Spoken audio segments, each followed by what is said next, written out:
Today I'm going to look at adding and subtracting signed fractions. So the steps that I like to follow, I like to do these four things. First of all change my mixed fractions to improper fractions.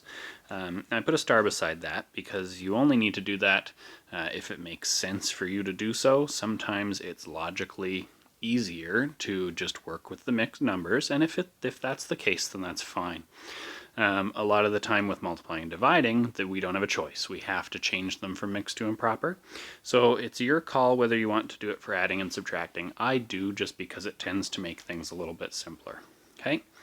The second thing I'm going to do then is I need to make sure before I add or subtract that I have a common denominator. So I make sure to find equivalent fractions with a common denominator. And then the only thing that's different for us is we're going to add and subtract the numerators, and now just our fractions can be either positive or negative. So I'm just going to follow my integer rules when I add the numerators or subtract the numerators. Okay, and finally, like we do with all fractions, we're going to put everything back into lowest terms, as well as change our improper fractions into mixed numbers.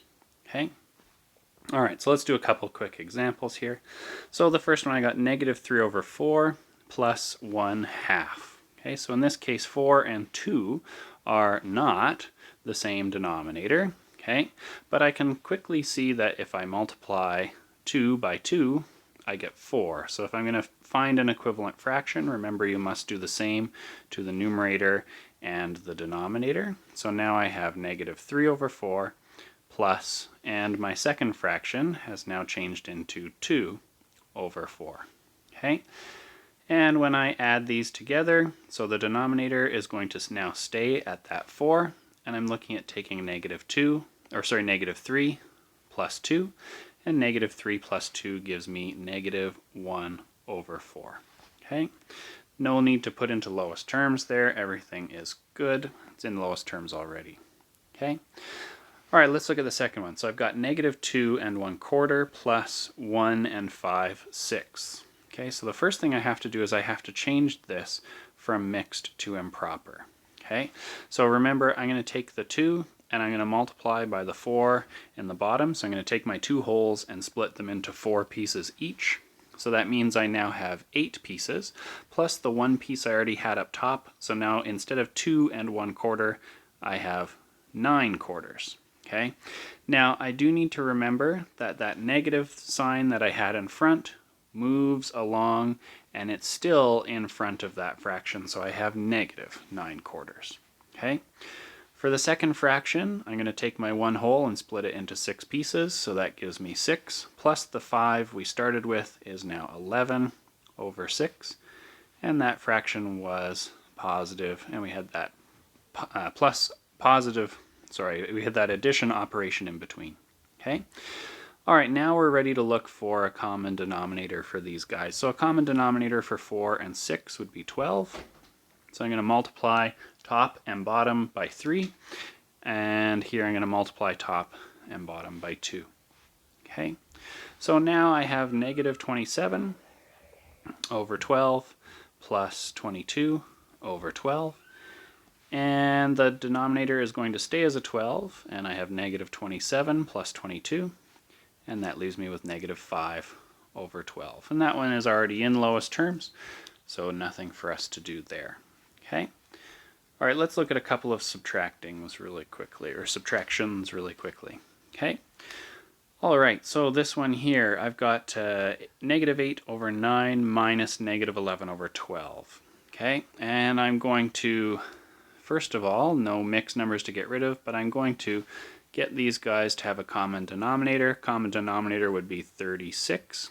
So I'm going to multiply this left fraction top and bottom by 4, and the one on the right top and bottom by 3. So the new fractions that I now have negative 32 over 36, and I'm subtracting my negative 33 over 36. Okay. Now, I still have that negative 32 minus negative 33, and that's over top of my denominator of 36. And instead of subtracting, I'm going to add the opposite. So instead of subtracting negative 33, I'm going to add positive 33. Okay, so I just add the opposite instead. And negative 32 plus 33 is positive 1 over 36. Okay, all right, last one.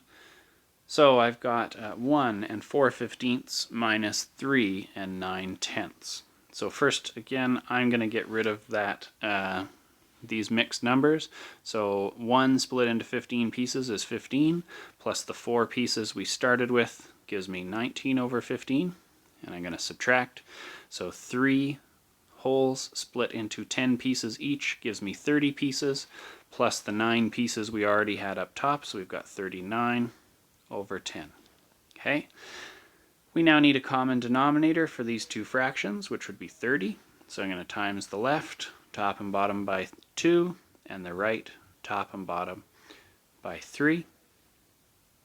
And so we get 38 over 30. And then we're subtracting 39 times 3 would be 117 over 30.